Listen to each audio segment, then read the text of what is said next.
Hello, everyone. Good afternoon. I'm Rajesh. I'm here to present our project submission on the effects of pesticide usage, cell phone towers on the honeybee colonies in the United States from 2002 to 2012. My project partner was Megan. Unfortunately, she couldn't be here. And we were mentored by Dr. Steve Conode and Elena Bidenskia at UMUC.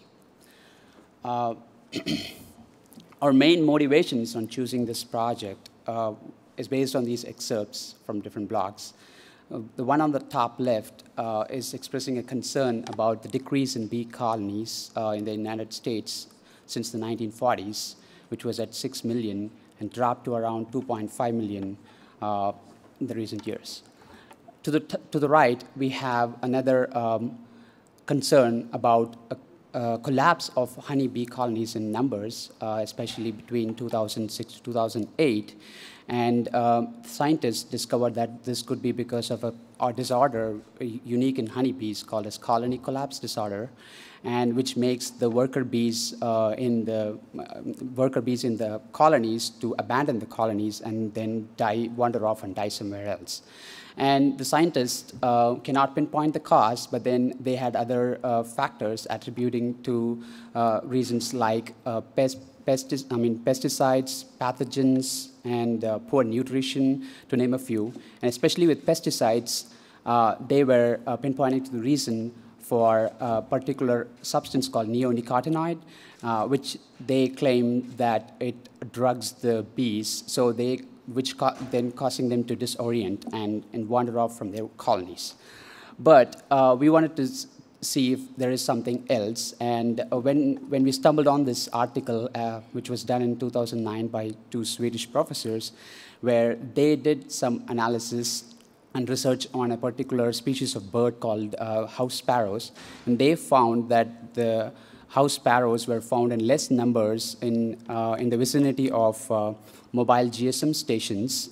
And their theory was that since birds use their feathers as dielectric receptors of high magnetic and electromagnetic fields, and if they are around the antennas or towers which are emitting all these radiations in high levels, that may be causing them to disorient or just leave the area where they were. So if birds can exhibit this behavior, so what about honeybees, which kind of exhibit a similar behavior for foraging using the magnetic fields? So we wanted to see if that will have an impact on the honeybee colonies in the United States. Just like the bees, we were foraging for the data, and we landed on 3 different sources. And the honeybee colony data themselves we received from the USDA, United States Department of Agricultural census data for the years 2002 to 2012, which was at the county level.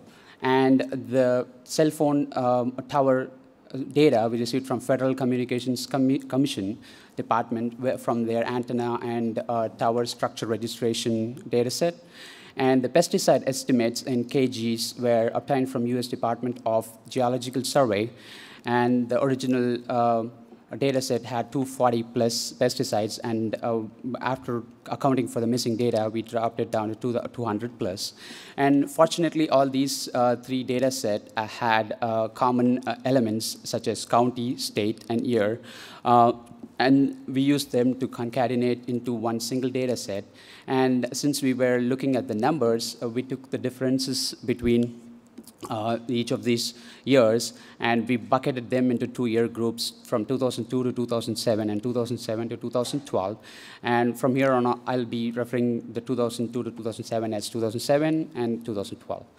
And we looked at the missing data, and we removed data from the data set if we did not find any for each of these counties.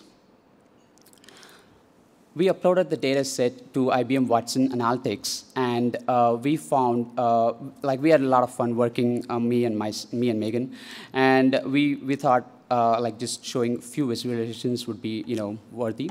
And this first visualization is a geospatial map of the United States showing the change in bee colonies as a heat map. The thicker the color is more number of colonies, and thinner the color less. And a change in the cell towers as bubbles, and same way, bigger the bubbles, more number of cell towers.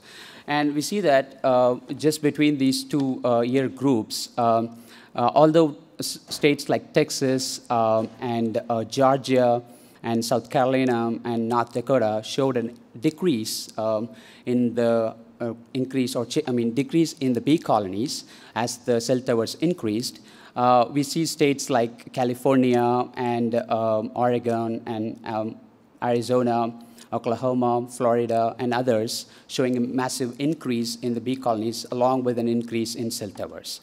We also saw a third category like Ohio, Pennsylvania, and Washington State, where with increase in cell towers, the bee colonies did not increase or stayed at the same level. So this clearly indicates that there is no correlation between the change in bee colonies and the change in cell towers, at least at the state level. Moving on, drilling down into the county level, this is another chart which shows the change in cell towers on the x-axis and the change in bee colonies on the y.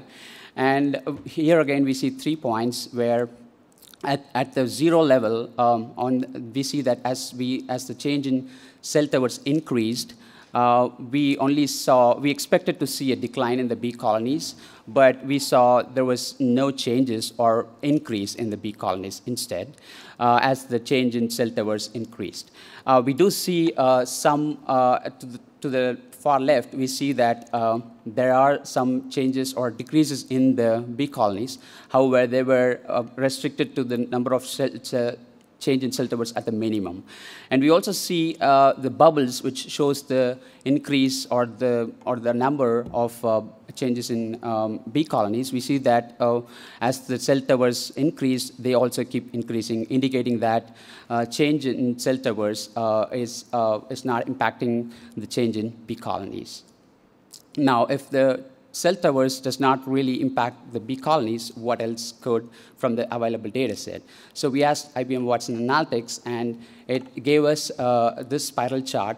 And it shows us, even though it does not show any particular driver as a predictor, it showed a combination of different pesticides at different percentages impacting the change in bee colonies. We wanted to drill down on the top 4, and this is a heat map that Watson Analytics spiral analysis gives us on the top 4. And we could see that if we take the top left box, it's a table with a change in the pesticide combinations versus the change in bee colonies represented as heat map.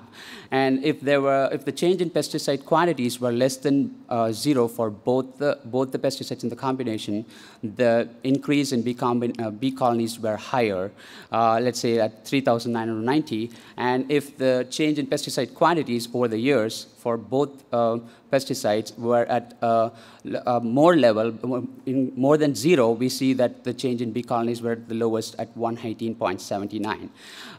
So we see similar kind of observations with the different combinations of the top 4.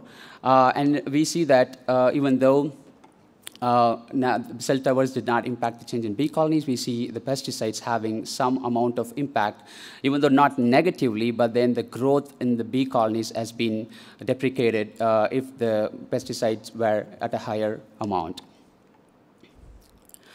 Now, since the bee colonies, change in cell towers did not impact the bee colonies, we wanted to just find out what else, and we found the pesticides had some impact. But overall, as a summary, we found that the change in bee colonies has been increasing, kind of like an anticlimax to our theory. But we could see that in the changes between 2002 to 2007 saw a sum of 235,000 increase in bee colonies, and from 2007 to 2012, we saw an average of 218, which is a sum of 268,000 increase in the number of bee colonies. and which also was evident from another article. We later found out that this article proposed the same thing, where they did see a decrease in the number of bee colonies from the 80s all the way up till 2010, and then after that, they started to see an upsurge in the number of bee colonies in the US. So to recap, we saw that there was no real correlation between the cell towers and bee colony changes at the state level or at the county level. But we saw that a few pesticide combinations affected the bee colonies overall. And these were the pesticides that also, it should also be noted that these were the pesticides that did not contain the neonicotinoids. So with the data currently on hand, we could not see a decline in bee colonies. It's a true fact that the bee colonies decreased since 1940, but it has probably seen an upsurge in the numbers from 2007 to 2012. There were a few limitations on our study. This study was based on the individual colony numbers as reported by the USDA census data. However, we are not sure if each of the colonies, the number of bees within each colony, to say if there was any impact on the numbers or not, because generally it is believed that colony contains bees in the range of 20,000 to 80,000, and we were not sure if if that number has increased or decreased within each colony. But since we only had the number of colonies as a whole, and when we were developing this project, the census data was not available up after 2012, but just recently we discovered that the 2017 census data has been uploaded, and so we would probably go back and visit it to see the most recent impact on the bee colonies versus the study. And it should also be noted that the cell tower and the bee colony data were obtained at the county level. That's the atomic granular level we could go as far as the data is concerned. But we would wanted to know the exact longitudinal, latitudinal coordinate locations of the cell towers versus the existence of bee colonies, or if they existed in the foraging path, to exactly see if there was any real interaction between the honeybees and the cell towers. So that data was nowhere to be found, so that is another limitation on our study. But overall, this project was a good experience on our side, and even though we did not find anything groundbreaking, but we wanted to bring that awareness, especially with the advent of new technology, and we are just going to see 5G towers being raised in the near future. We just wanted to bring an awareness to the people that this could be something that we should be looking out for. Overall, I thank the committee for putting up this competition and for this great experience. Any questions?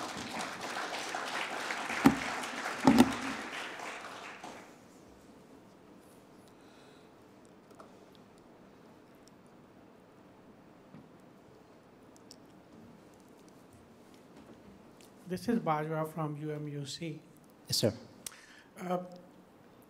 I don't know why you didn't find any relationship between the pesticide and bees, but normally the FAO states that it has a direct relationship.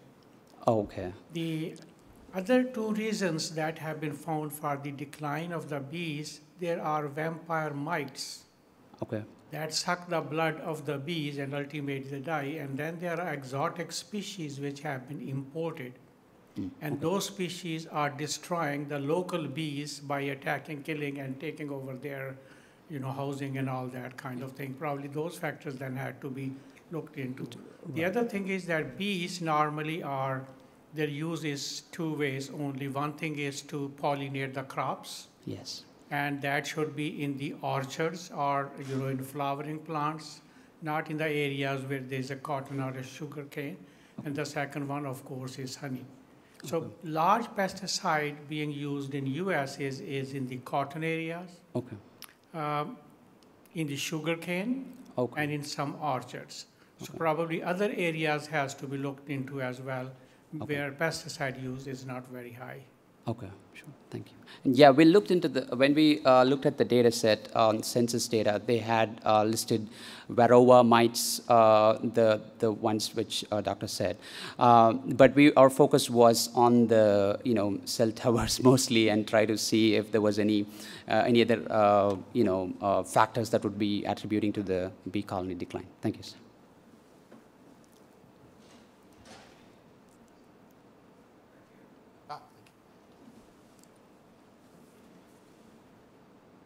Thank you.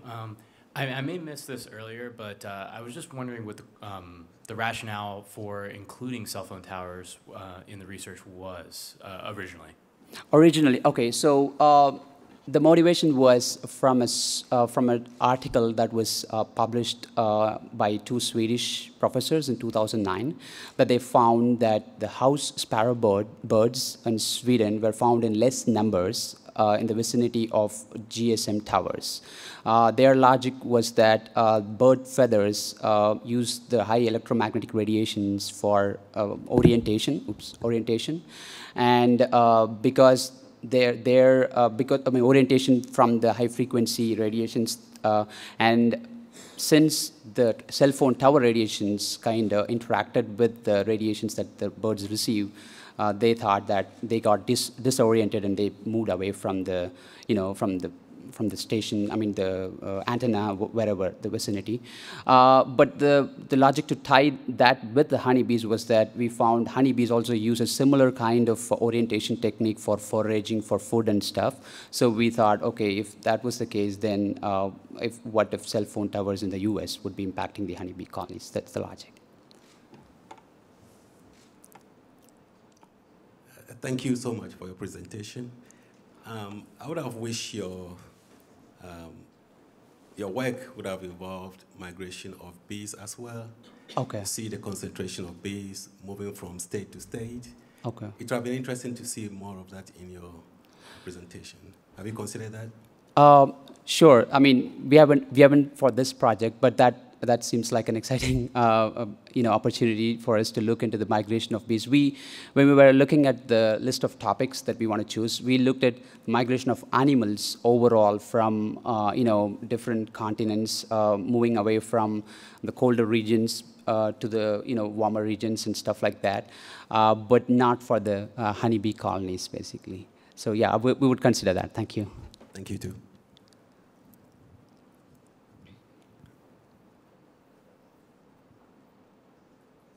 To the judges.